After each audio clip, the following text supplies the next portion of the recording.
reunimos para presentar Se imaginan ser libres, de la libertad al pensamiento. El editor del libro, Isidro, a quien concedo la palabra en primer lugar, para que diga lo que quiera y luego mantendremos un diálogo o me hará una serie de preguntas que yo desconozco cuáles van a ser. No, pero no tanto preguntas, no, invitaciones a hablar, no tanto preguntas, sino es que es un formato que probamos un poco a hacerlo, no sé por qué éxito, ya se ve un poquito el éxito que hemos tenido, pero aparte de eso no lo hemos hecho nunca y pues, pensando qué podíamos hacer, más bien fui yo el que le dije, oye, mira, es que no, esto de las presentaciones del libro no acaba de caerme bien o quién sabe qué. Entonces, hablando en el momento, dijimos, ¿qué te parece si conversamos acerca del libro? Tratamos un poco los temas del que trata el libro y, bueno, estoy invitando, ya se lo decía ahora mismo, no quiero ser yo quien hable, sino que quiero que sea él el que hable. Yo tengo 2 o 3 cosas preparadas para decirle, no tanto como objeciones, pero bueno, a qué ocasión, a que diga lo que le parezca y por lo que le parezca,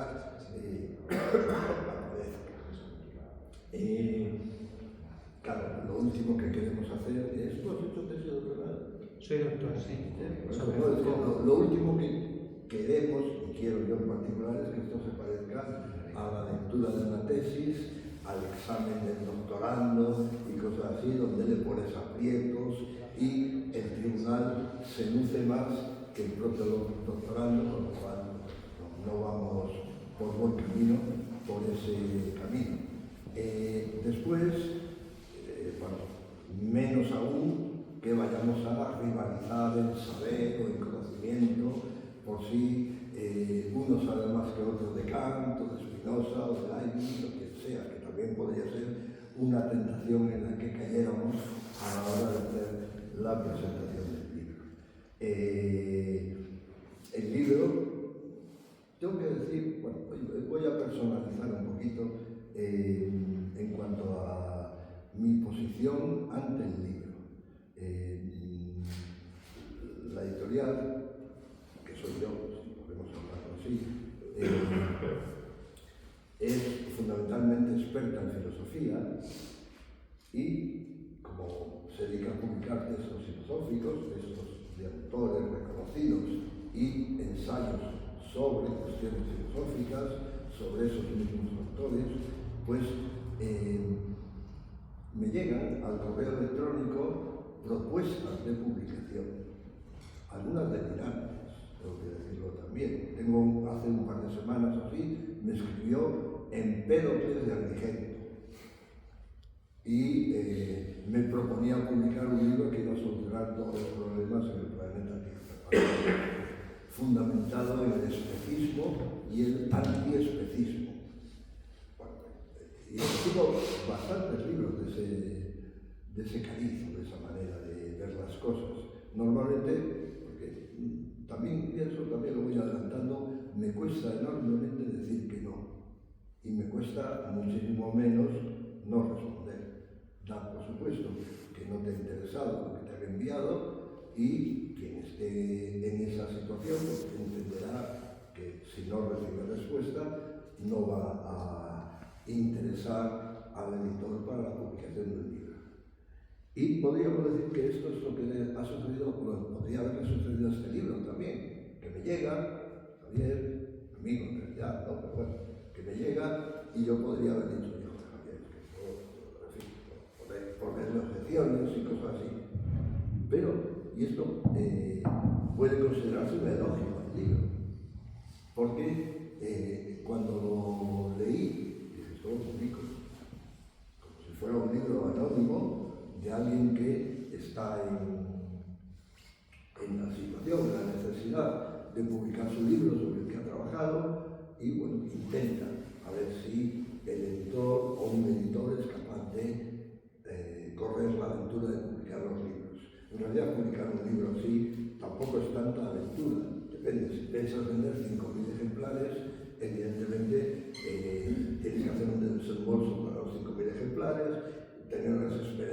una experiencia, una esperanza especialmente grande en la venta del libro, en el contenido del libro, en el autor del libro, para que sea un negocio redondo para todos. Eso tampoco se puede esperar, ni se espera de hecho. Y sin embargo, y vuelvo a decir que lo digo como un elogio al libro, cuando yo conocí el libro, cuando lo fui leyendo y demás, me dije, esto lo tengo que publicar porque es un buen libro.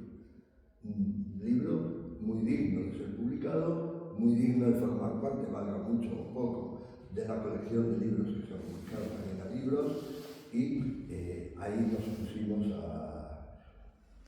la publicación del libro, que se ha hecho por lo menos desde mi punto de vista a mi entera satisfacción. No puedo decir nada en contra, sino todo lo contrario.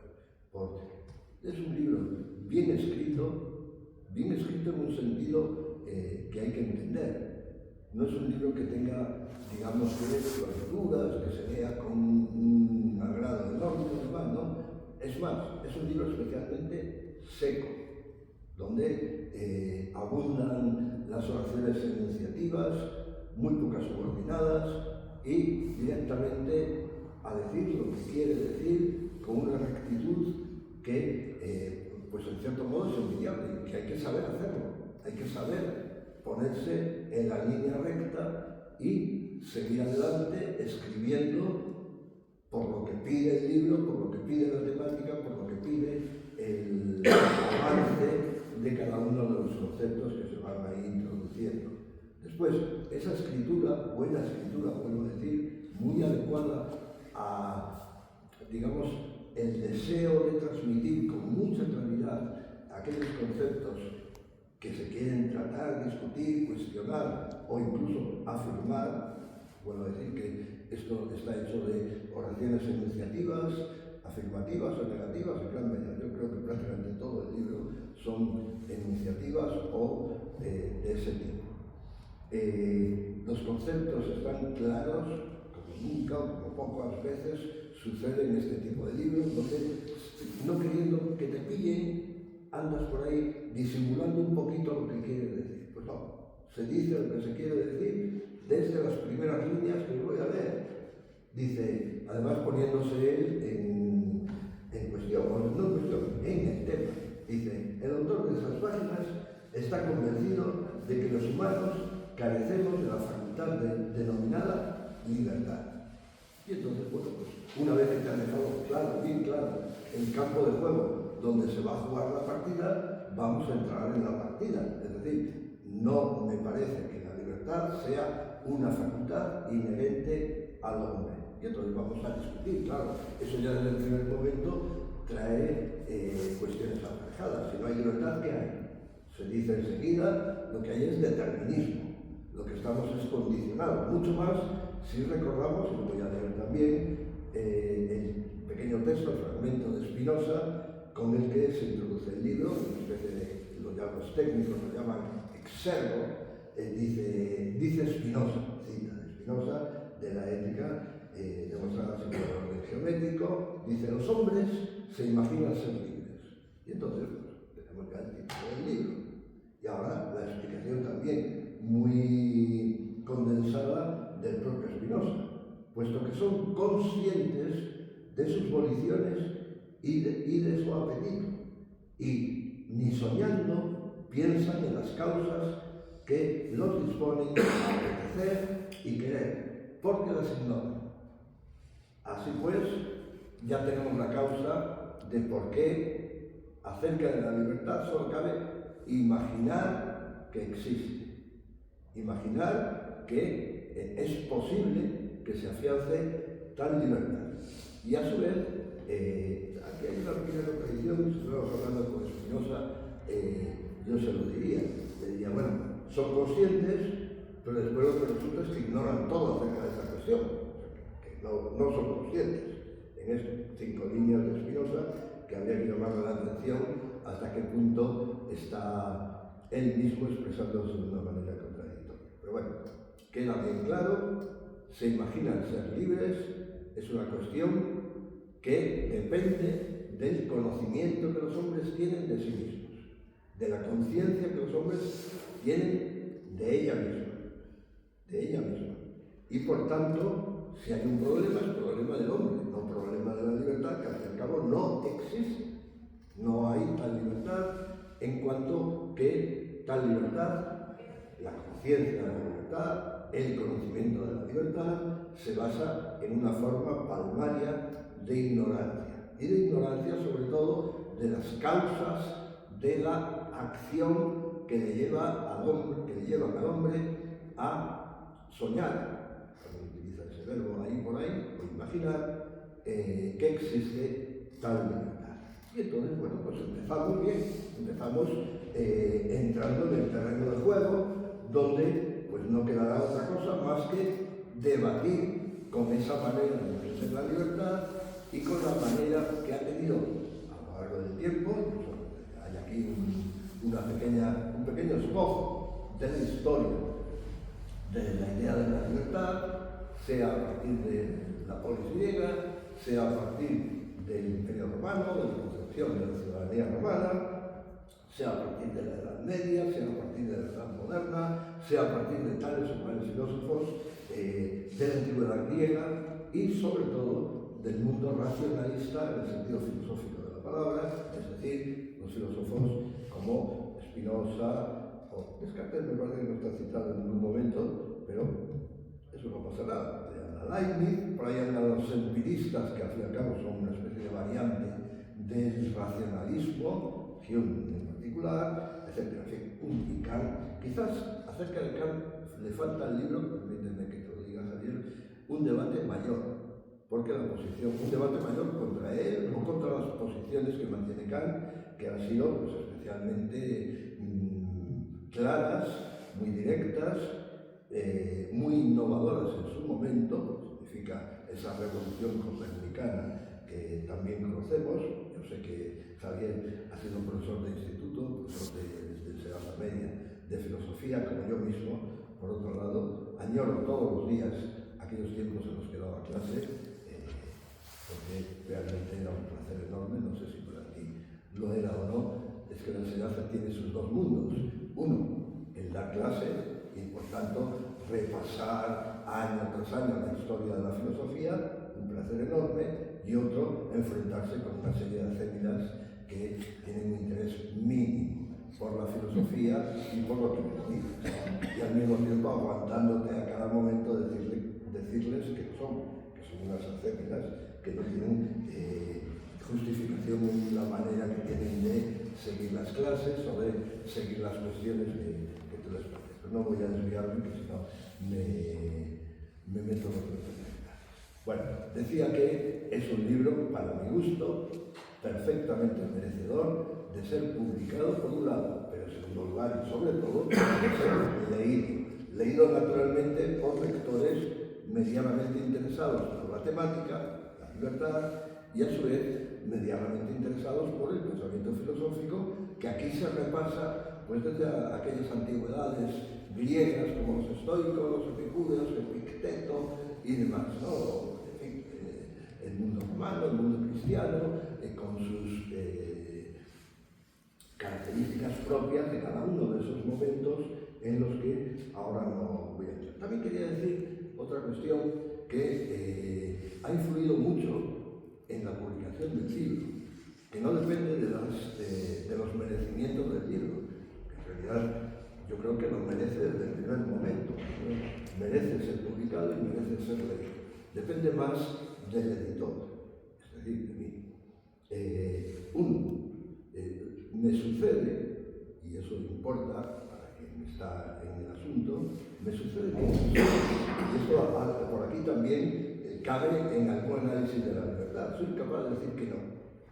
Es una de las cosas que marcan mi falta de libertad, porque si se trata de elegir entre sí o no, yo el no nunca lo contemplo. Más bien, contemplo el sí.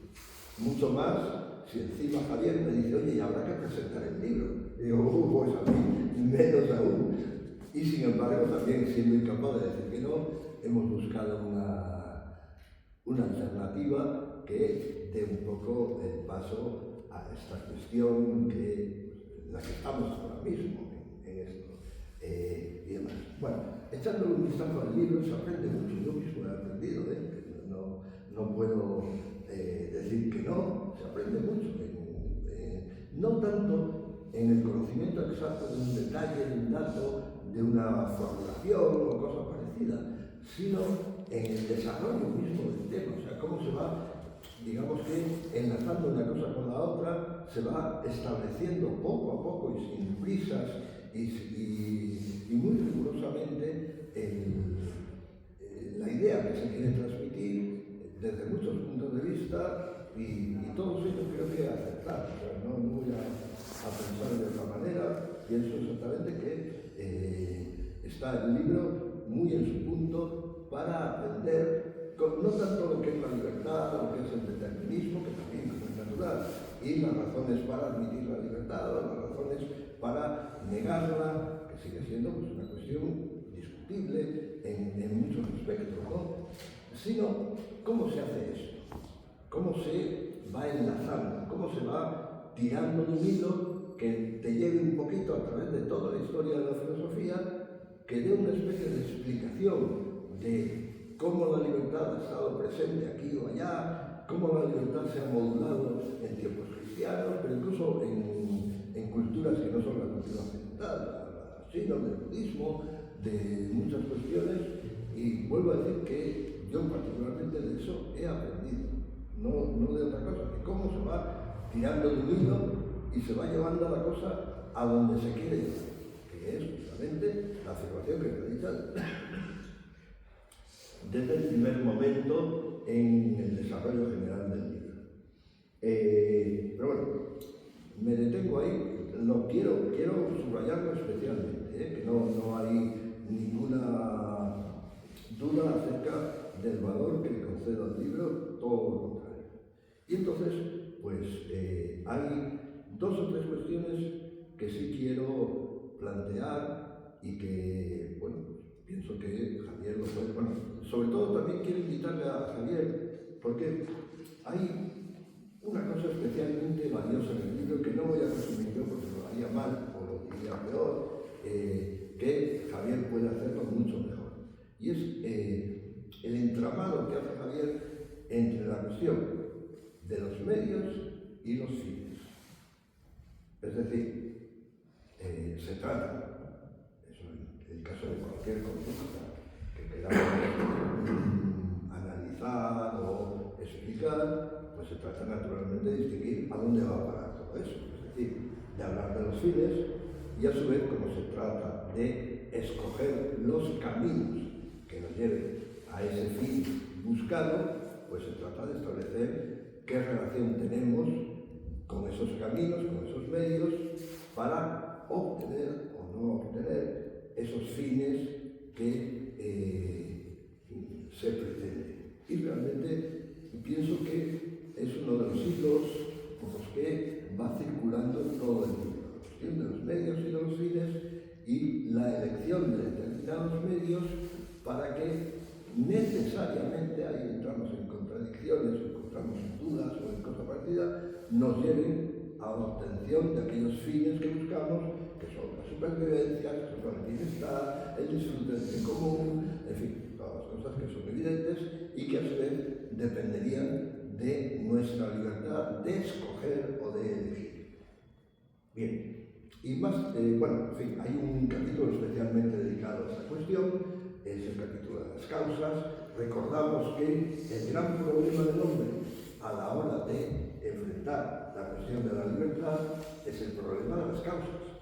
Es decir, si ignoras las causas que te llevan a hacer lo que haces, naturalmente no puedes hablar más que imaginando, fantaseando, suponiendo, haciendo hipótesis, etcétera, etcétera, determinados medios que te puedan llevar a ellos y determinadas elecciones que puedas tomar o tener para conseguir aquello que se trata. Y por tanto, si se trata de elegir, pues tener evidentemente la posibilidad de elegir, es decir, la libertad.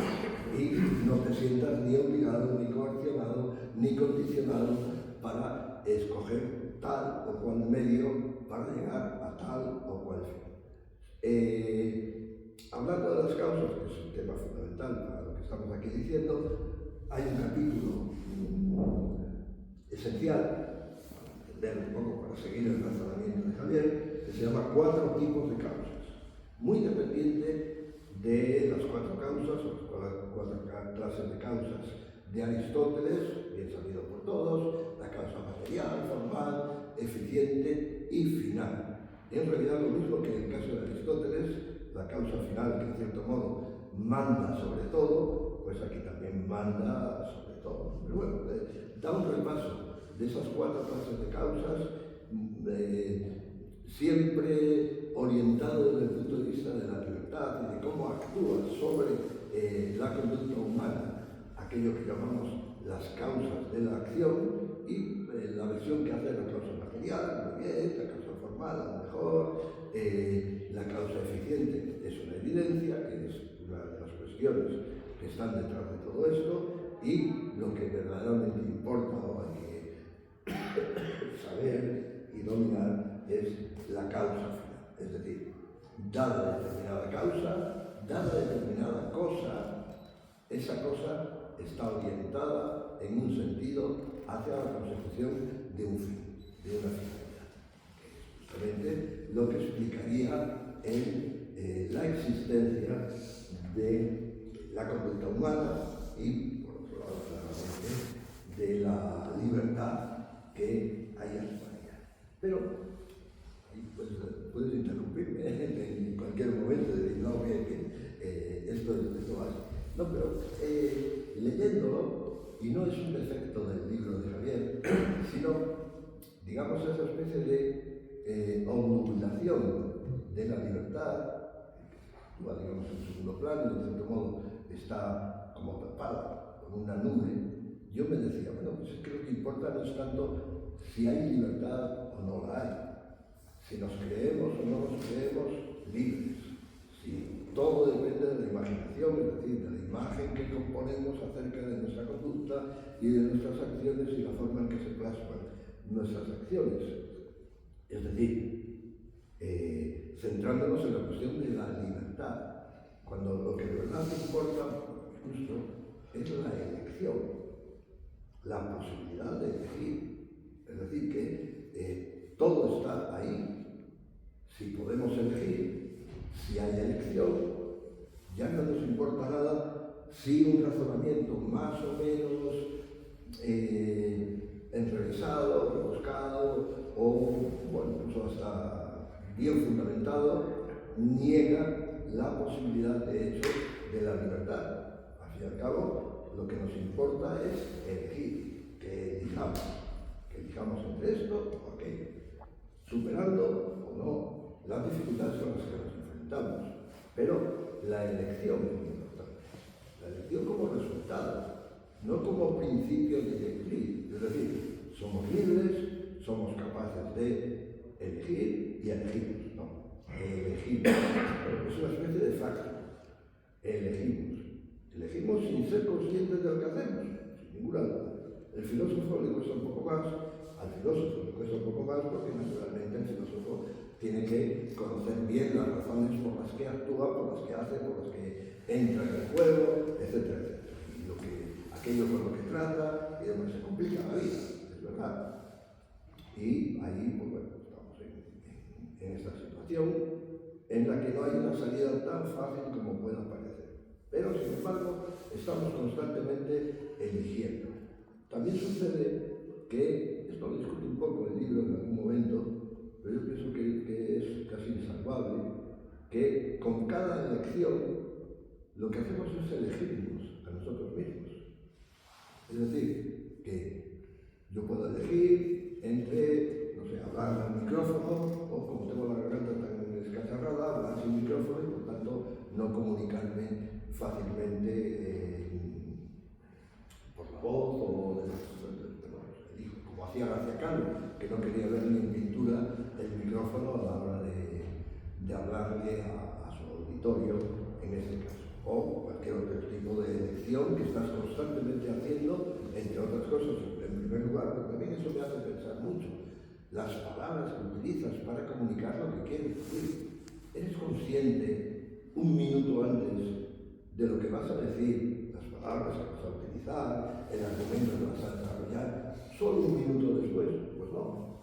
Hay alguna especie de habla que habla por debajo del habla, que escoge él las palabras que vas a utilizar y no tú. Y sin embargo, a su vez, hay una especie de acuerdo con las palabras que usas, con lo que tienes ahí en la boca para decir lo que quieres decir, una afirmación que vuelvo a decir. Por eso me parece que las elecciones no solo son elecciones de tal o cual cosa, de tal o cual objeto, sino elecciones en primer lugar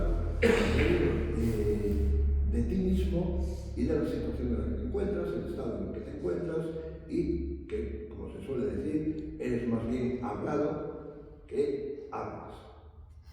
¿Puedo interrumpirte? Sí, perfectamente. Me has dado pie. Haz el favor. Ya sabes por las reuniones de los viernes que suelo ser bastante respetuoso. Bueno. Yo traía aquí pues un guión para hablar como media hora, no lo voy a hacer, porque bueno, he visto que la dinámica va a ser otra, ¿no? Tampoco pensaba que Isidro iba a conocer esto, ¿no? Creí que iban a ser preguntas más directas. Me parece bien, pero así os emplazo a la siguiente presentación del libro para que os suelte esto que no voy a soltar hoy, y como no os enteréis hoy, pues ya la siguiente vez estáis por enterados. En relación con las dos cosas que había mencionado Isidro, la relación entre medios y fines. Yo concluyo que los seres humanos nos diferenciamos en función de los fines que perseguimos. E identifico 5 fines. Estos fines vienen por las lecturas que uno ha hecho de historia, de literatura, las reflexiones, las experiencias, los amigos, la familia. Un fin sería la seguridad existencial, es decir, asegurarse el alimento y el cobijo. Eso quizá no es tan importante hoy en España, pero cuando yo era niño, hace 50 años, yo veía que la mayor parte de las personas que me rodeaban se esforzaban por asegurarse unos ingresos mínimos, unas condiciones mínimas de vida, ¿no? Otro fin puede ser la pareja y la descendencia. Hay personas cuyo objetivo en la vida es tener hijos. Eso habitualmente se ha identificado con las mujeres, pero no necesariamente es así. Hay personas que quieren perpetuarse en la tierra a través de los hijos, que su legado son los hijos, por lo tanto su objetivo es la familia. Hay personas que tienen el objetivo de disfrutar de la vida al máximo posible, hedonismo. Este lema latino de carpe diem, aprovecha el día, explica bien esto. Y vais viendo que son incompatibles. Si uno quiere asegurarse el alimento y el cobijo, no puede ser hedonista.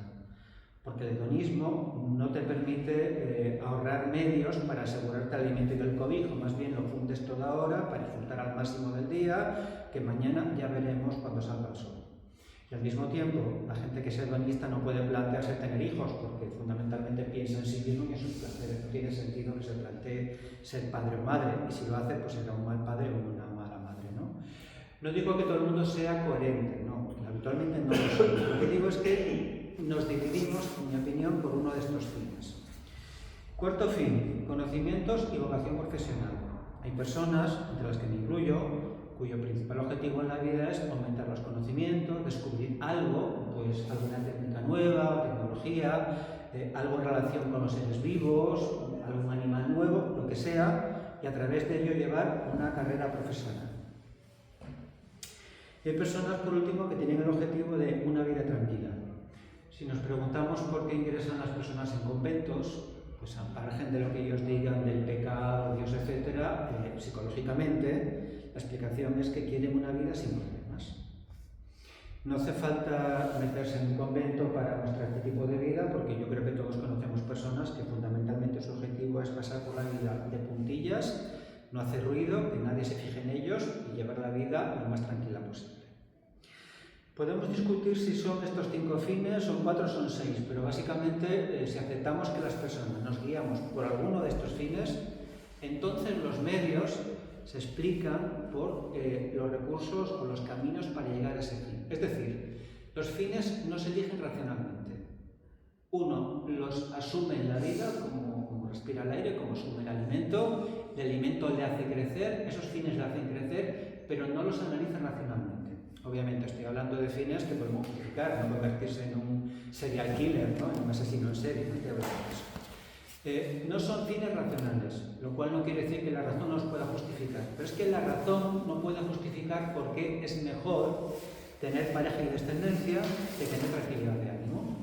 La razón tampoco puede justificar por qué es mejor asegurarse el alimento del cobijo que tener familia o una carrera profesional. La razón elige los medios, no puede elegir los fines porque todos son valiosos en sí mismos, todos son justificables o no justificables en sí mismos. Por lo tanto, las personas nos dividimos según estos fines y el uso de la razón es para encontrar los medios. Y decía Isidro, bueno, pero afirmemos la libertad o la neguemos, tenemos la posibilidad de elegir.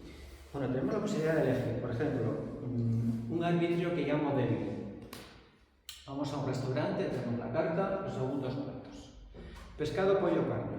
Bien, ¿qué elijo? Si resulta que esta mañana he leído en prensa que el mar se está llenando de metales pesados y que los peces están acumulando muchos metales pesados y que no se aconseja a las embarazadas que coman pescado, por lo menos pescados grandes como pez espada, atún, etc., pues seguramente ya no voy a elegir pescado. Si la semana pasada leí que se ha detectado una serie de granjas de pollos reales que los alimentaban con hormonas para aumentar el crecimiento y que esas hormonas pueden afectar al hígado y provocar algún tipo de problemas de hígado, de cáncer, ya no elegiré pollo. ¿Qué me queda? La carne. Por lo tanto, sí, elijo. ¿Pero qué elijo? Aquello en función de mis conocimientos que me parece más sensato, ¿según qué? Más sensato según qué. Según el modelo de vida que quiero, según el modelo de vida que tengo, según esos fines que he propuesto antes o que he mostrado antes. Si mi objetivo en la vida es disfrutar al máximo de los placeres, hedonismo, pues a lo mejor pido los 3 platos segundos y de paso 2 botellas de vino y que salga solo por antequera. Pero habitualmente las personas no funcionamos así, por lo menos cuando queremos vivir mucho tiempo, ¿no? Y ahora te vuelvo a ceder la palabra. Bueno, pero mira, me estás desviando hacia otra cosa que quería comentar. En un sentido, ¿no? Porque, claro, siempre puedes pensar, y debes pensar, cómo puede crecer un libro, cómo puede aumentar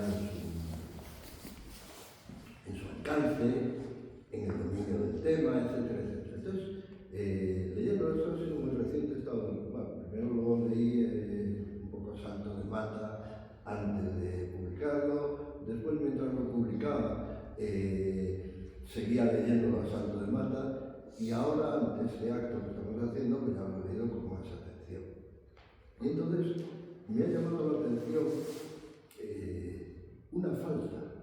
una falta o algo que falta y que no está nombrado en absoluto y que sin embargo para mi gusto, incluso hasta en el mismo ejemplo que has puesto de los platos y el comedor y demás, sigue apareciendo. Y es que yo he hecho en falta, o sea, aquí se repasan ideas filosóficas, posiciones filosóficas como es natural, posiciones religiosas evidentísimamente. Bueno, pues los musulmanes no comen carne de cerdo, ¿no? Entonces, ya desde el principio el arbitrio está negado desde ese punto de vista. El plato de cerdo fuera. Y así sucesivamente con muchas otras cosas que todo el mundo conoce. Y entonces hay algo dentro de estas cosas que te obligan a rechazar o a aceptar, hay algo que no aparece en tu libro y que me gustaría conocer un poco tu opinión. Falta la ideología. Es decir, yo creo que no aparece nunca nombrada la ideología.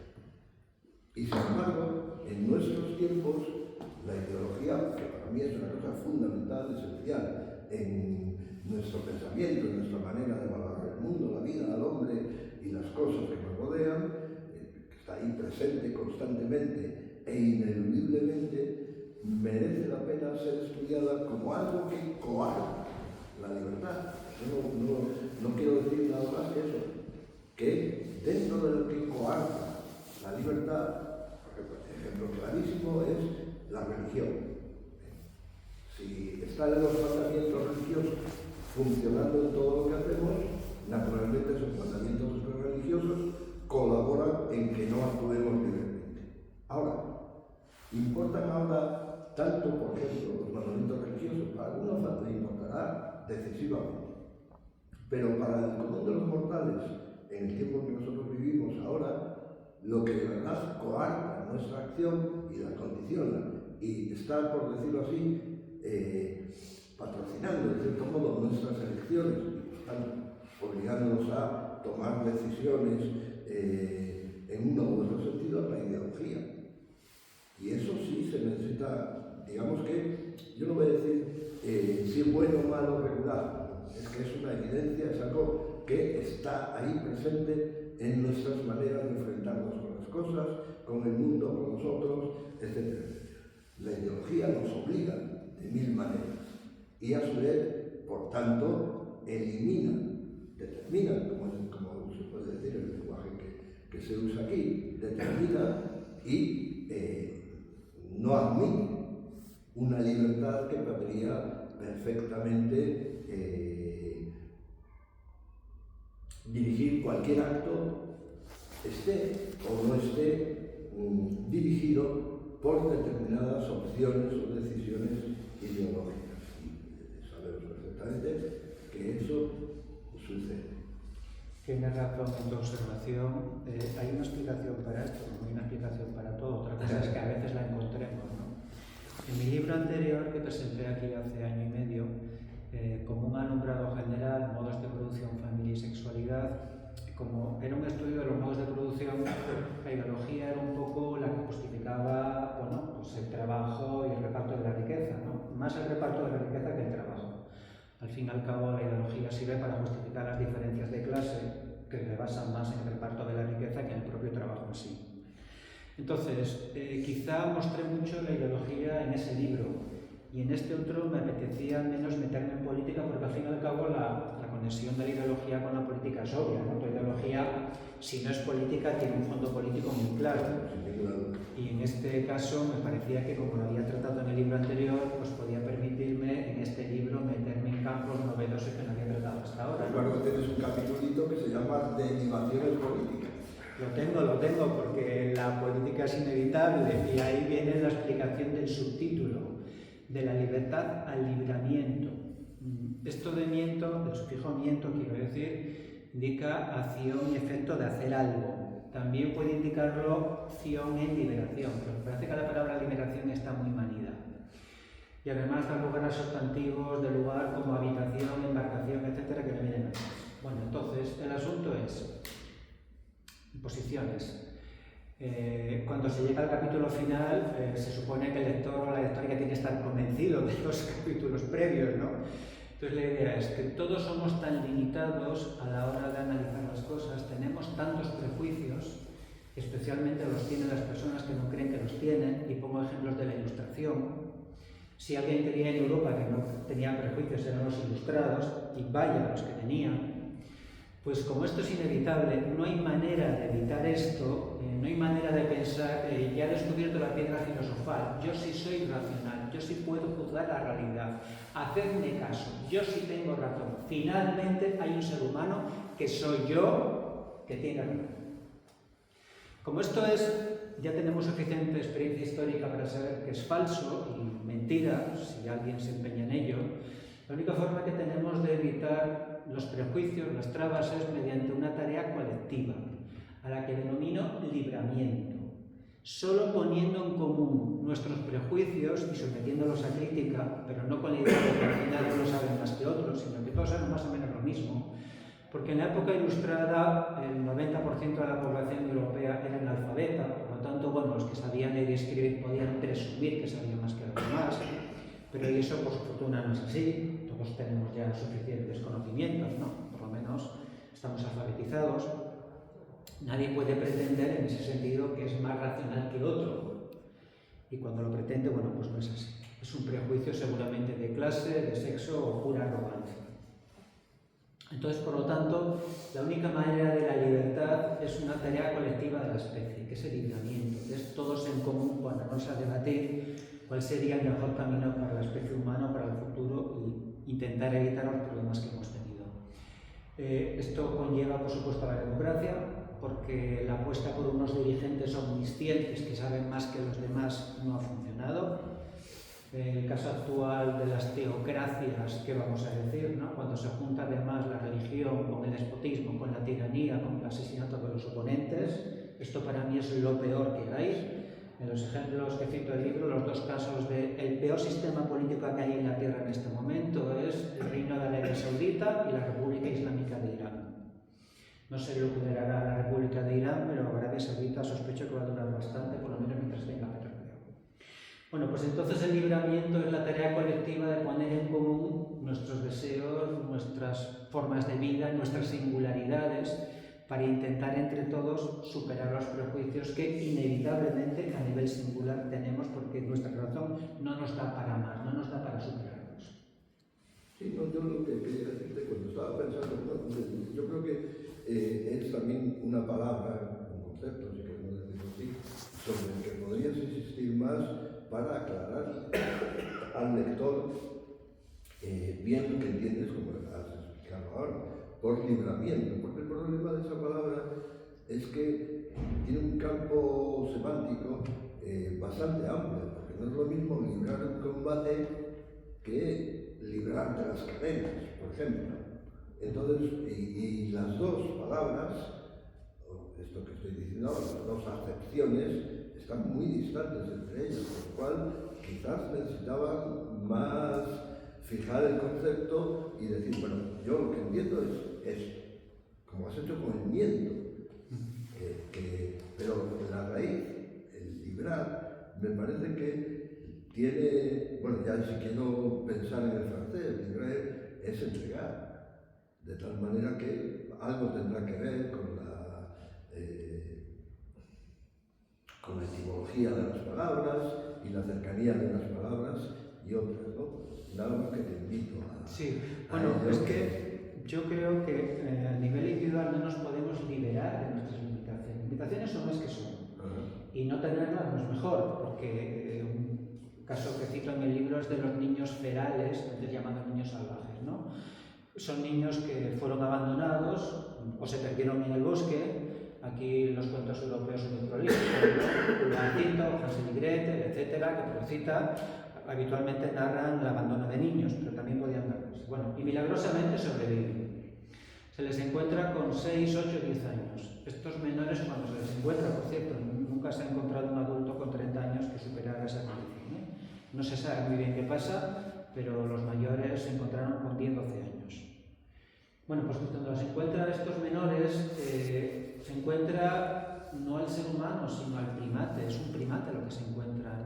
No aprende a caminar con dos piernas, no aprende el bipedismo, no aprende a hablar, ni el lenguaje oral ni el lenguaje de sordomudos, tampoco el de sordomudos, no es capaz de comunicar nada y no es capaz de aprender nada. Entonces, un ser humano que podría ser un ser liberado de los condicionamientos sociales, pues no sé de qué estará liberado, pero eso que encontramos no es un ser humano, será Homo sapiens, pero no es humano. La condición humana ha de ser alcanzada en colectividad. El problema es que al mismo tiempo que alcanza la condición humana, alcanza los prejuicios, o tolera los prejuicios. Por ejemplo, la religión, por ejemplo, la fanatización. Es relativamente fácil fanatizar a una persona. Fíjese si no, la historia de Europa, de la religión, integristas de todo tipo, ¿no? Muy fácil, sobre todo además cuando lo coges con 8 o 10 años, lo metes en una escuela religiosa intensa y con 20 años es una persona totalmente fanatizada. Por lo tanto, educar no quiere decir liberar, y yo creo que no nos podemos liberar de nuestras limitaciones, pero quizá a nivel colectivo podamos librarnos de las limitaciones que conlleva la especie. Esa es la apuesta que hago de cara al futuro. No, incluso saliendo o siguiendo con el asunto de la ideología, se podría, y es una de las cosas que pensaba, sabes que te lo antes en el tintero, es interpretar la conciencia de la libertad en el sentido típico de la ideología, como falsa conciencia, que ayudaría mucho también a delimitar bien el concepto de libertad. ¿Por qué necesitamos, en qué momento, en qué circunstancias, en qué situación social necesitamos apelar a la libertad? Totalmente. Y claramente, pues pues eso no sería el conocimiento que tengamos de un fenómeno por a través de la experiencia, sino sencillamente la conciencia que se nos ha producido, que se nos ha generado, que a su vez es falsa conciencia, ideología. Totalmente. En el mundo antiguo no se quería la libertad, porque la libertad no era una condición metafísica del ser humano. Libre era quien no era esclavo. No era esclavo, no era liberto, punto final, ¿no? Entonces, o eras esclavo, o eras liberto, o eras ciudadano libre, no había más. Por lo tanto, no había que plantearse una cuestión metafísica. ¿Cuándo viene el problema? Cuando el monoteísmo se impone en la sociedad. Fundamentalmente el cristiano, pero por ahí igual el judaísmo o el islam, ¿no? Vamos a los orígenes, judaísmo y cristianismo. Como sabemos, el cristianismo es una secta judía, al fin y al cabo, es una variación del judaísmo. Entonces, estas religiones, judaísmo y cristianismo, necesitan que pensemos que somos libres para seguir sus imposiciones, para que hagamos lo que ellos nos mandan, porque así alcanzaremos el cielo. Y sobre todo, para que les leguemos muchos bienes, porque así ellos rezarán por nosotros y tendremos libre la vía del cielo. Es decir, si creemos que estamos predeterminados, que es la apuesta de Calvino, la Iglesia perdería todo su poder, porque si estoy predeterminado, ¿qué importa que deje o no deje bienes a la Iglesia? Ya total, me voy a salvar, me voy a condenar. La Iglesia no pinta nada, ¿no? Por lo tanto, esto de que seamos libres o no somos libres, si tenemos un angelito aquí y un diablillo aquí que nos habla cada uno en un oído y en función de quién hable más alto hacemos caso, pues una idea cristiana, ¿no? No tiene sentido si la Iglesia no va a dar algo con ello. ¿Qué es lo que gana? Gana, hazme caso, sigue mis consejos, mis mandamientos, dóname todos tus bienes y te salvarás. Y si no, pues ya sabes lo que te espera. Por lo tanto, obviamente hay ideología detrás de la libertad, pero no es tanto una ideología política, ni entender es una ideología religiosa.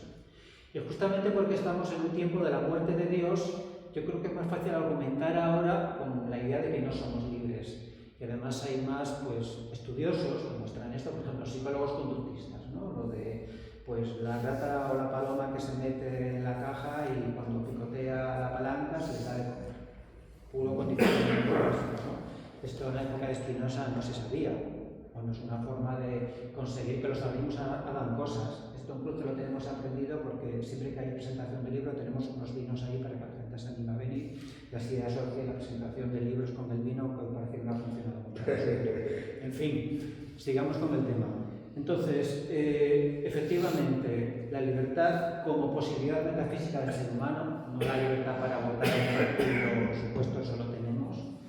Eso son las revoluciones liberales políticas del siglo XIX, sino como condición metafísica es una construcción que viene de la caída de la Roma, de la caída del esclavismo y de la imposición del monoteísmo y de una ideología religiosa que gana mucho con la convicción de que seamos libres, porque si yo estoy condenado ya de nacimiento, ¿para qué voy a confesarme?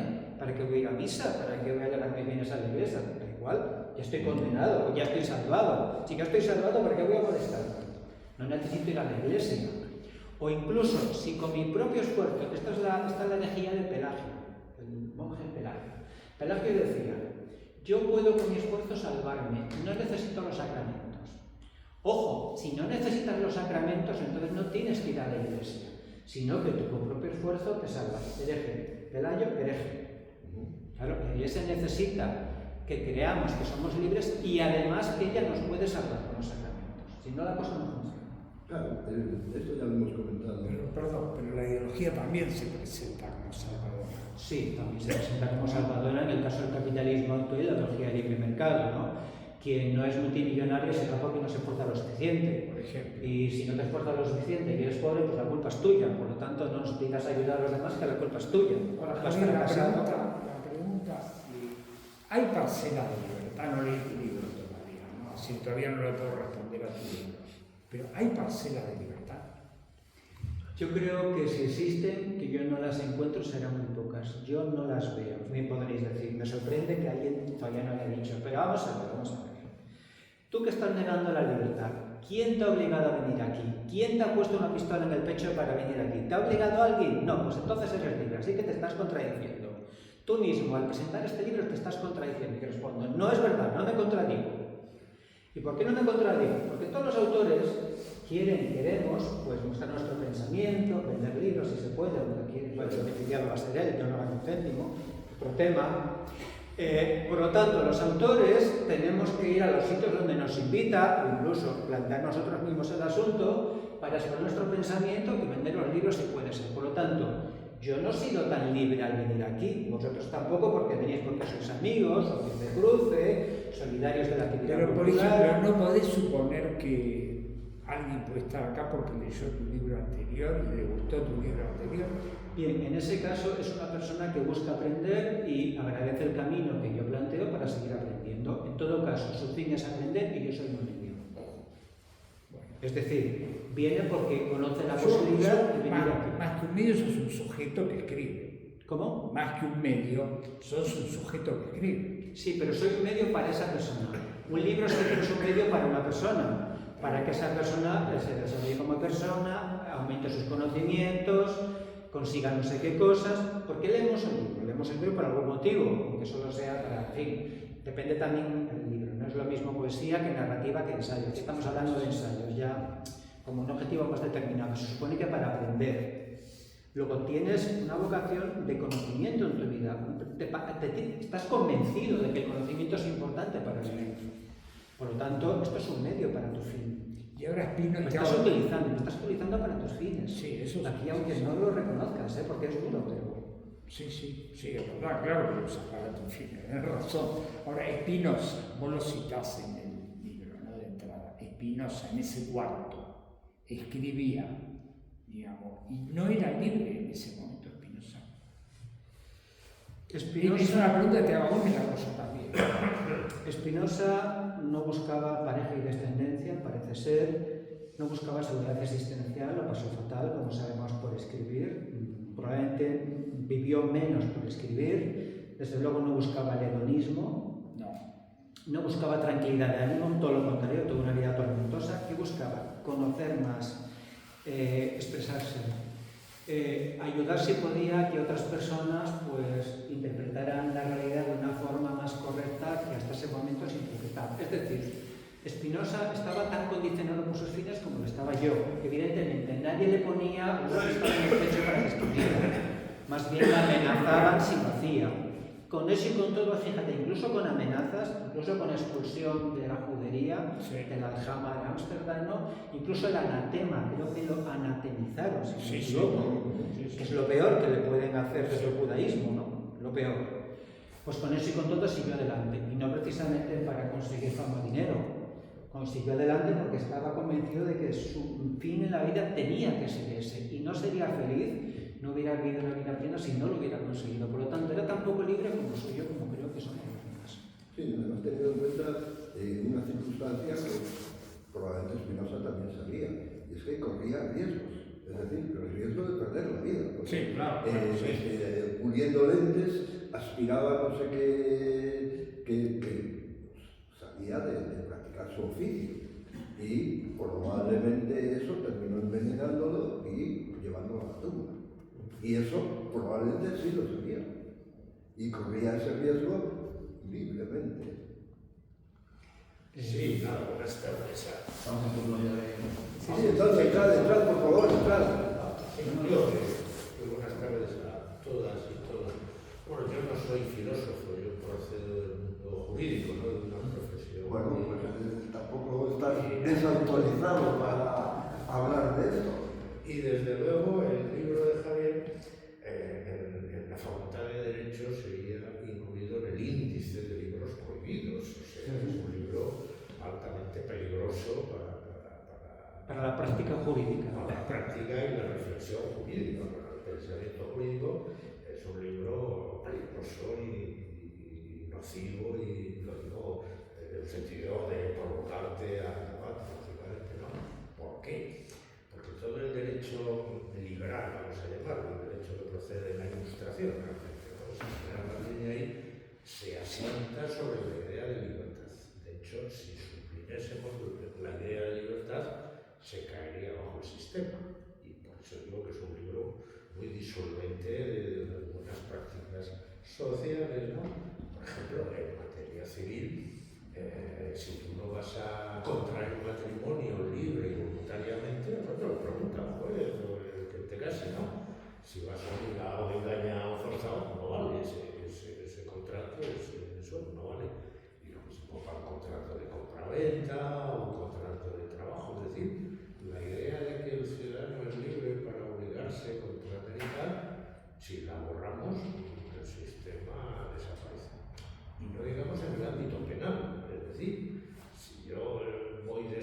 atropellado y mató a alguien, pero un ejemplo extremo, ¿no? Conduciendo a lo mejor, no es lo mismo que si deliberadamente yo quiero acabar con alguien, ¿no? De hecho, la teoría del dolo, esta palabra así técnica, que se ha construido y hay libros enteros sobre eso, se asienta en si ha habido voluntad de causar un daño, voluntad de hacer mal. Y desde luego la condena no es la misma, si ha sido doloso, premeditado, maldoso, en fin, todas las técnicas que todas proceden de la idea de voluntariedad y libertad, ¿no? Pues no es lo mismo el castigo, digamos, y la respuesta punitiva, en caso civil o penal. De modo que tu libro, Javier, la falta de derecho debe estar por reconocerás que la práctica penal no es todo lo coherente que pretende en la medida en que reconoce atenuantes. Reconoce atenuantes. El abuso sufrido de niños, la violencia sufrida, la condición de miseria en algunos casos, en fin, reconoce muchos atenuantes. Por lo tanto, si fuéramos totalmente libres, la teoría pura, pues atenuantes no existirían. Bueno, se me ocurre eso. Por otra parte, también sabemos que el derecho, por lo menos el derecho tal como está planteado, tiende a preservar las relaciones de clase. Si no, probablemente se cambiaría en un plazo breve, ¿no? Por ejemplo, hasta la Ilustración, si no me equivoco, cuando una persona era condenada, no era condenada solo una persona, sino toda su familia, todo el linaje. No solo era condenada en el sentido de ser difamados públicamente o señalados con el dedo, sino que perdían propiedades. En el derecho actual eso no sucede, es condenada una sola persona. Y si esa persona, por ejemplo, en la cárcel fallece antes de tiempo, la condena, el resto de la pena no pasa a su heredero. Pero la fortuna sí pasa a su heredero. Íntegra, pasa íntegra. Por lo tanto, ahí hay digamos, una doble lectura en cuanto a qué se transmite y qué no se transmite. En el antiguo régimen, antes de la Ilustración, se transmitían las propiedades y los castigos. Hoy se transmiten las propiedades, pero no transmiten los castigos, lo cual está facilitando una transmisión de la propiedad que no tendría por qué existir en otro régimen jurídico. Por lo tanto, aquí estamos funcionando con varios niveles de coherencia o de incoherencia. En todo caso, para la pregunta que me has hecho, reconocimiento de atenuantes ya muestra que el derecho reconoce que en muchas situaciones el comportamiento es forzado. Por otro lado, si llevamos la idea de obligación, no sé hasta dónde llegaremos. Por ejemplo, se dice que no se pueden reconocer los trabajos sexuales porque las mujeres, en un femenino, fundamentalmente son mujeres, no lo hacen obligadas. Bueno, yo también le levantaba a las 7 de la mañana porque tenía que ganarme mi sueldo, también madrugaba de manera obligada y corregía exámenes, que es lo más aburrido del mundo, de manera obligada. He hecho muchas cosas de manera obligada para poder sobrevivir. Entonces, esto de que somos libres o estamos obligados, en la medida en que no eres un rico heredero, estás obligado por lo menos a trabajar con el sudor en tu frente. Entonces, libertad, obligación, me parece que es a veces romantizar términos para ocultar la explotación real que muchos sufrimos, muchos y muchas. Sí, no, yo quería comentar un asunto que tiene que ver con el mundo jurídico, claro. Y es que una de las excusas que cualquier culpable, al que se le acusa y por tanto no se le considera culpable o se le quiere culpabilizar, es el asunto de la obediencia debida.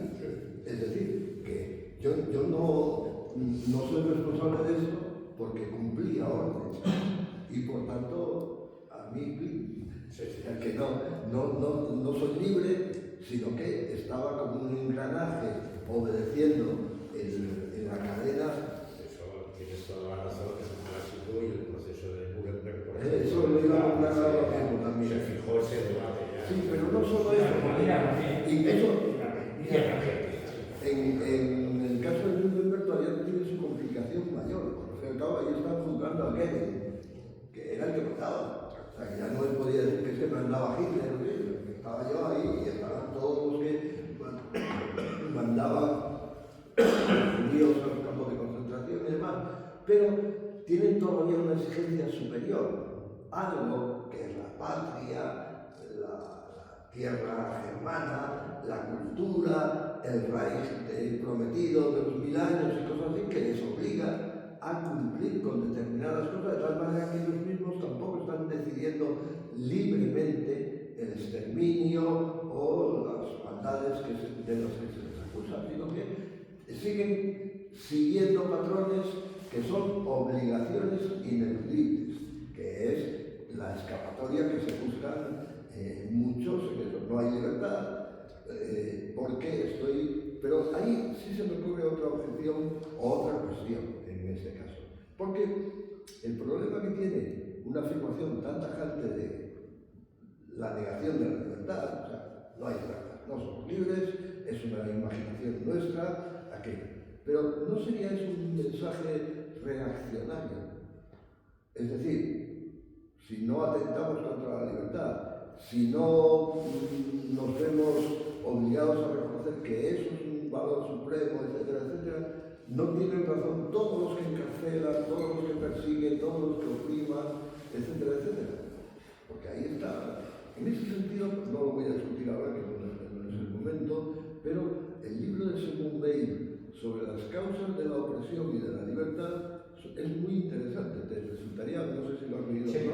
incluso cita Simone Weil en mi libro anterior. Mira, precisamente quedo un poco fuera de ello, pero es que Simone Weil analiza muy finamente todo el asunto de la opresión y de la libertad, del trabajo y demás, muy finamente y de una manera muy interesante. Perdón, hablando de, ahora quisiera eso relacionar esto, ¿cuál es la continuidad, según vos, entre tu libro anterior, donde digamos, me hago esta ficción, pones a un hombre ahí que sufre, digamos, del modelo de producción, de las relaciones de producción, de distintas cosas, instituciones, ideología, bueno, y ese hombre va navegando a través de tu libro, ¿no? ¿Y qué continuidad hay en relación a este nuevo libro, Javier? Pues justamente que los modos de producción ninguno somos libres porque dependiendo de la familia de nacimiento, el siglo, el país, el pueblo, la ciudad, lo mismo nacer, qué sé yo, en París que en un pueblo de Toledo, ¿no? Dependiendo de todo eso uno se ve obligado a actuar de determinada manera. Eso es lo que muestro un poco en este libro, que cada uno, cuando hablamos de racionalidad, se refiere a conseguir nuestros objetivos, vivir el máximo posible. La razón se utiliza para, en la medida en que estamos en un contexto, aprovecharnos del contexto, intentar vivir lo mejor posible, pero las condiciones y los determinantes están ahí, no los podemos superar. Sí, yo también quería comentar una cosa que no creo que se me olvide. Y el libro tiene 7 capítulos. 3, 1, 3. El capítulo que está en el centro del libro se llama Improntaciones, Insight, iluminación, entendimiento y cosas así.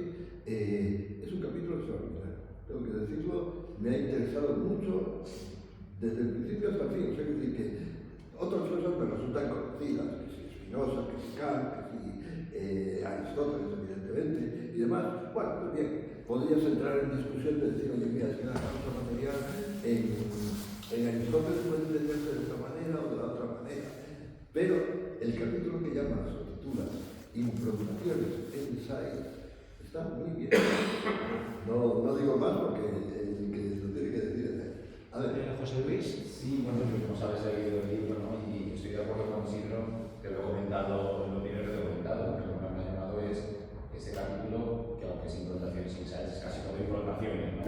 Y cómo utilizas ese concepto para dar cuenta de cómo adquirimos o se fija, digamos, nuestra identidad de género y orientación sexual. Y luego también lo del enamoramiento, ¿no? Que eso no lo veo tan claro, pero bien, ¿no? Y me ha parecido, súper, no sé, que encaja muy bien. muy bien, Encaja muy bien, ¿no? No me parece que sea tanto una explicación alternativa, por ejemplo, a una versión bien entendida del complejo de Edipo o de explicaciones psicodinámicas y tal, sino más bien como complementaria, ¿no? Y bueno, pues quizá había unos matices entre cómo se improntan los patitos de un solo vistazo y cómo se... Claro que no lo sabemos en realidad, no podemos, ¿no? Cómo lo hacemos los seres humanos en estas cuestiones, pero me parece que es efectivamente porque Pero como ha dicho Isidro, si hay otras cosas, pues bueno, pues nos pueden sonar y tal, pero esto me ha parecido quizá la gran aportación, ¿no? Quería destacar eso en primer lugar. En segundo lugar,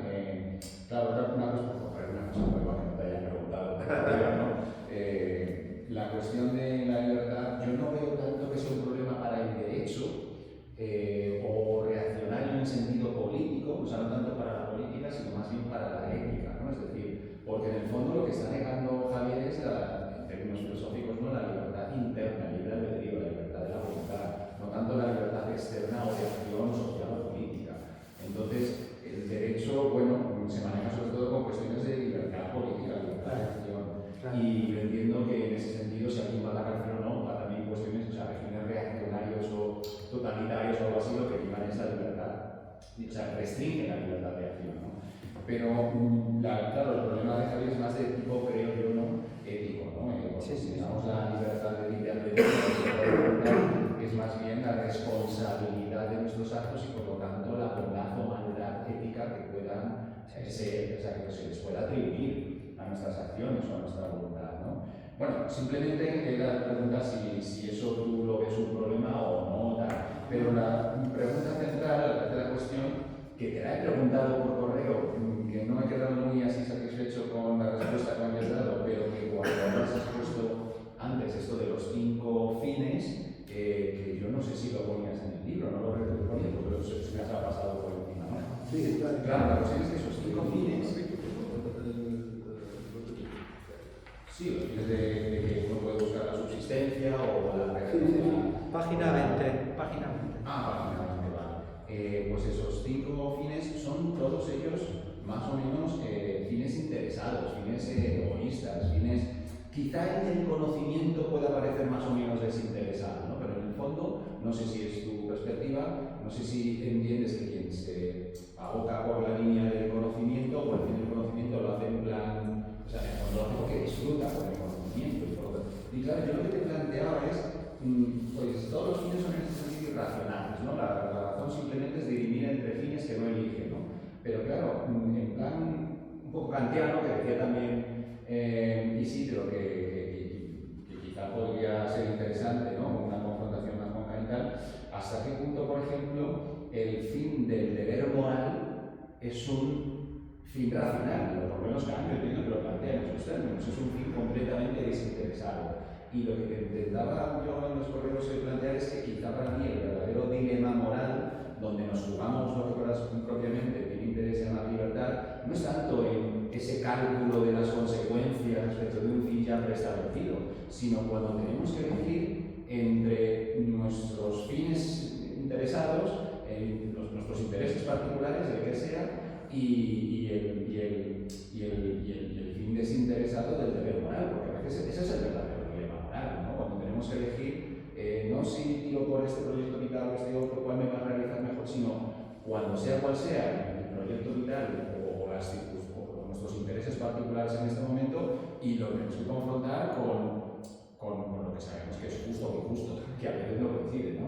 Es decir, yo creo que ese es el verdadero, o sea, la libertad está por un lado eso, en términos cambiados, ¿no? Entre la razón, ¿no?, el deber moral, o las inclinaciones que llamaría empíricas, ¿no?, más así, ¿no? No sé si aún así la libertad, esto no es un argumento a favor de la libertad, ¿no? El argumento de Kant, como sabemos, es otro, es a partir de la experiencia moral, pues el supuesto a priori, ¿no?, como de posibilidad tiene que existir la libertad. Pero bueno, yo quería plantearte eso, ¿no?, que quizá no todos los, o sea, que quizá había otro fin, aparte de estos, y que sería precisamente el fin desinteresado del deber moral, que no creo que sea un proyecto vital, a lo mejor solamente, no sé, en la mitología religiosa, pues ciertos personajes se dedican a la entrega del bien común y no sé, ¿no? Pero en general no nos lo planteamos los comunes mortales ese fin como proyecto vital, pero ahí está. Siempre lo tenemos que estar con, o sea, de vez en cuando aparece, ¿no?, en nuestros procesos de nuestra vida.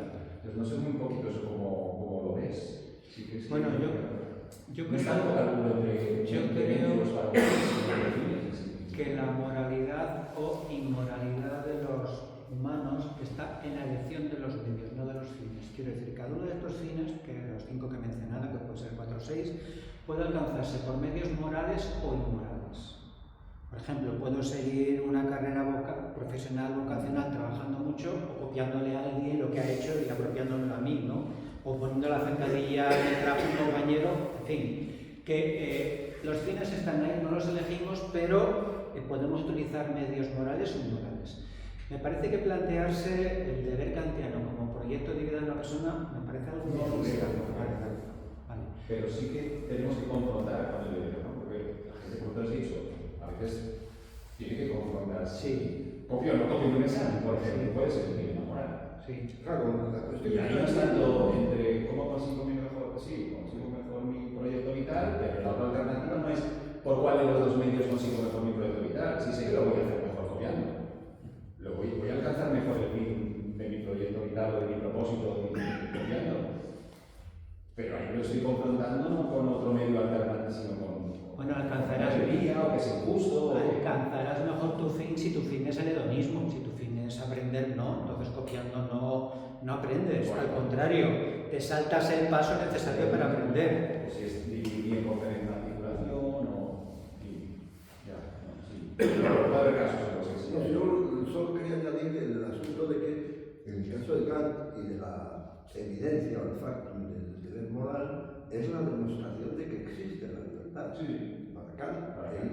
si hay deber moral, si tenemos conciencia del deber moral, si nos vemos obligados por un deber moral que a su vez no conocemos ningún beneficio que vamos a obtener inmediatamente de practicar ese deber moral, eso significa, para Kant, somos libres. Hay libertad, existe la libertad.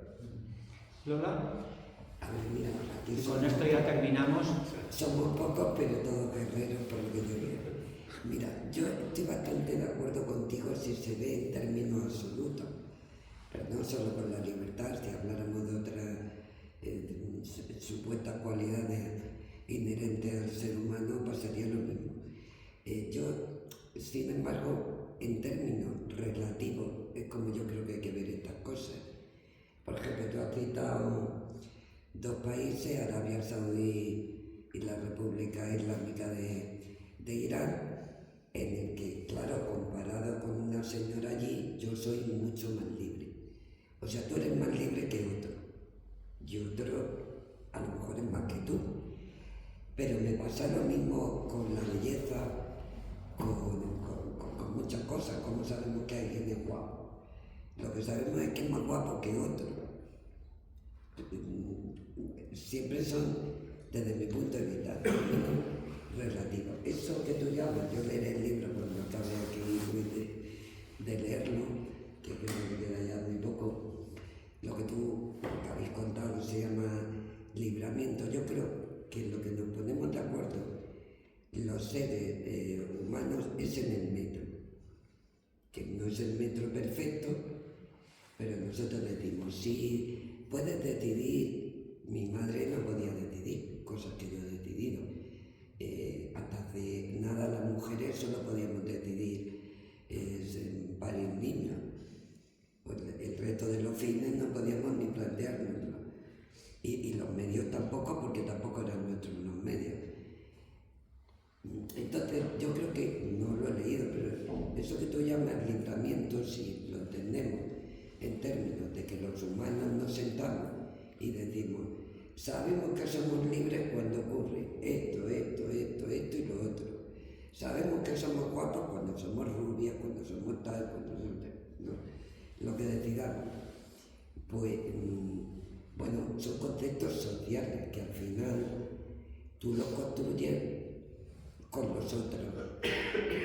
O sea, da igual que exista o no exista. Si hemos decidido todos que existe la libertad, pues existe.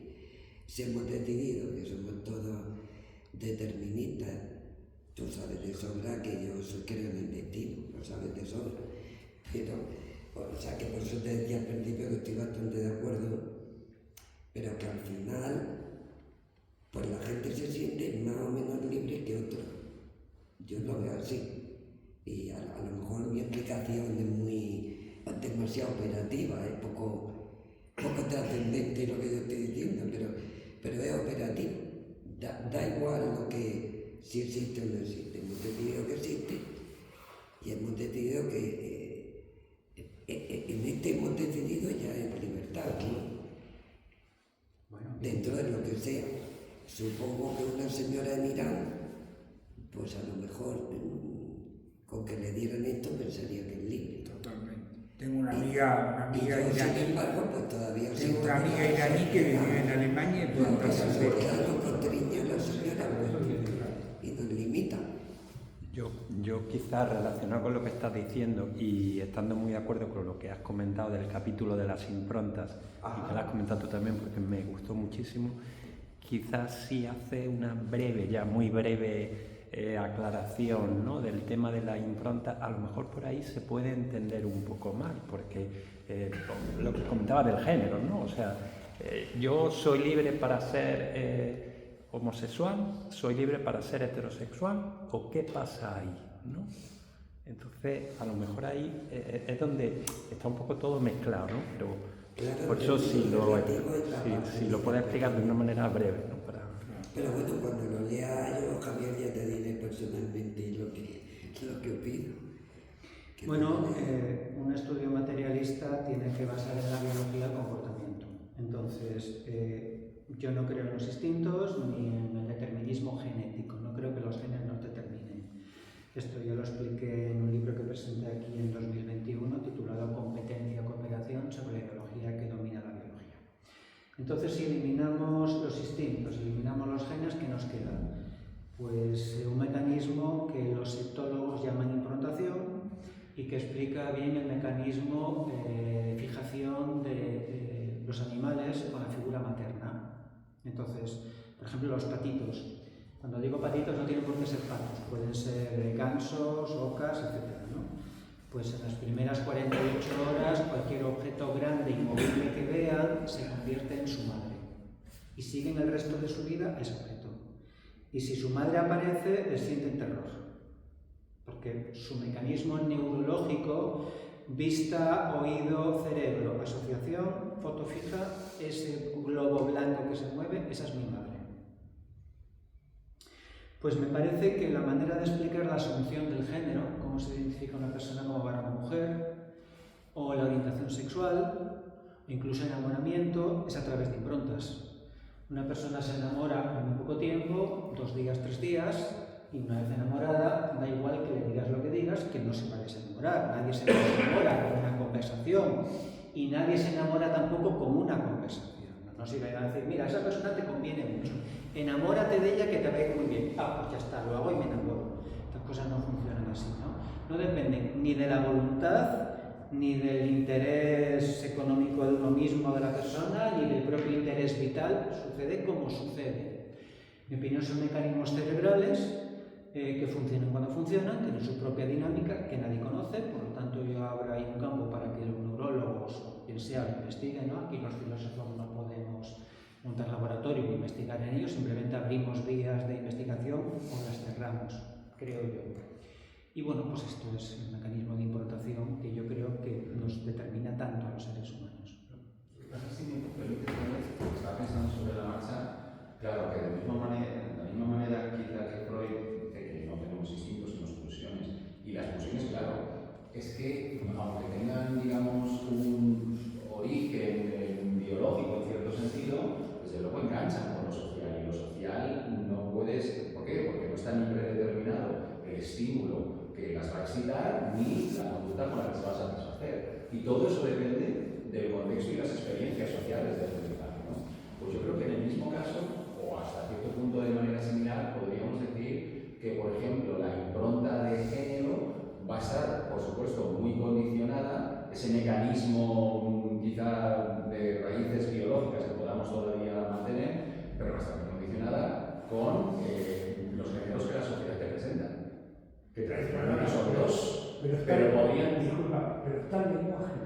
Pues por eso te estoy comentando. Que no se puede saber. Y Y no presente la cuando digo sociedad, digo efectivamente nosotros normalmente tenemos patriarcales que son digamos que son universal y tal, pero es un universal fáctico, porque incluso en biología se supone que hay intersexualidad, que no se va a ir. O sea, podríamos vivir en unas sociedades con más de 2 géneros, y de hecho hay sociedades donde reconocen un tercer género, tradicional y sexual, ¿no? Y si esas otras, todo lo que va a más de la dicotomía de género de hombre y mujer, estuviera igualmente presente, porque claro, el género es muy minoritario, es decir, al recién advenido a las sociedades humanas se le presenta el mundo dividido en dos categorías, y el propio lenguaje, como decía el compañero, tiene dos géneros mayormente, luego tiene el neutro, pero si fuera diferente, pues la impronta de género podría ser también diferente. Y claro, la impronta sexual, del deseo sexual, 3/4 de lo mismo, en tanto que la orientación de mi deseo sexual está muy condicionada porque leemos el sexo con las gafas del género, como diría la teoría queer, es decir, porque es que no es que no haya una realidad objetiva del sexo, sino que nuestra interpretación siempre depende de las categorías conceptuales lingüísticas, en este caso a través del género, con las que interpretamos esa realidad biológico-sexual. Con lo cual, nuestra orientación sexual también está condicionada por esa dimensión social, ¿no? Entonces, sin embargo, en el pañito eso no ocurre, porque claro, carece de toda esta dimensión social, lingüística y tal. Entonces, eso sí me parece que es, o sea, me parece interesante el decir, bueno, es que aquí hay algo que fija y tal, ¿no? Igual que las pulsiones tienen una raíz obviamente biológica, pero claro, no podemos limitar la explicación a lo biológico, porque es que entonces no se explica, ¿no? Ni las pulsiones en el caso de Freud, ni aquí la fijación del deseo y de la identidad. Tienen que estar y tiene que ser tan importante la dimensión social, ¿no? Sí, sin duda caben más géneros y más posibilidades. Hablé de dos géneros, dos orientaciones como una posible bisexualidad, porque bueno, son las mayoritarias, ¿no? Pero no es un sistema cerrado como los pañitos, no. Sí, yo quería comentar que no se pase sin decirlo. Lo había comentado con Javier ya, que casi cuando empezamos a hablar de esta cuestión, es la famosa frase de Nietzsche, que me parece que hay que afrontarla. Dios ha muerto, todo está permitido. Viene de Dostoyevsky, como sabemos, y que casi podríamos traducirla de otra manera. La libertad ha muerto, todo está permitido. Y es que esa especie de transfiguraciones, por otro lado, tú haces depender mucho el asunto de la libertad, o el nacimiento de la libertad, con el monoteísmo. Lo he dicho aquí hace un rato, lo he leído en este libro varias veces, y es que mientras Dios vive, caben leyes morales, cabe el debate acerca de la libertad, etc. O cualquiera de estas cuestiones que nos preocupan en estos terrenos, que no son los de la física o la química o otros dominios, que incluso de la sociología o incluso la teoría del lenguaje. Pero en el momento en que se ha producido, y según Nietzsche se ha producido, la muerte de Dios, eso significa que es como se presentaba el propio Nietzsche, como la amoralidad invadiendo todo lo que es o todo lo que sería el ámbito del género humano. No hay ya nada, y además eso abre la posibilidad de entender lo que buscaba Musade, por ejemplo, que no tiene límites en ese caso y que al que le está todo permitido. No hay nada que esos famosos discursos que Musade en sus novelas, ¿no? Donde va explorando tales o cual cosas y que va señalando que no hay límites para aquello que tú quieres hacer, para aquello que te propones hacer. Pues Sade pone algo que es difícil, ya terminamos, que es que al final del camino a veces y muchas veces está el crimen. Ah, claro, el crimen no está vedado al sujeto sadiano. A mí me parece que lo de Nietzsche siempre pensé, bueno, en algún momento pensé que no es que Dios ha muerto, que Nietzsche lo mató creando esa figura. Bueno, y yo creo que Dios está siempre muy vivo. Sí, bueno. Lo de Nietzsche es buenísimo, pero lo inventó la figura, y eso habla de la fuerza del discurso. Sí, bueno, ¿no? Tiene que combatir el asunto de Dios y Bueno, está bien, pero digamos, crea una figura muy potente y arrastra a mucha gente ahí. Digamos. Eso me parece eso es el genio. Sí. Y el genio no es de la lengua, es de Nietzsche, es de Nietzsche propio que inventa la figura. Bueno, Kant también. Bueno, está bien. sí. Bueno, vamos. Está bien.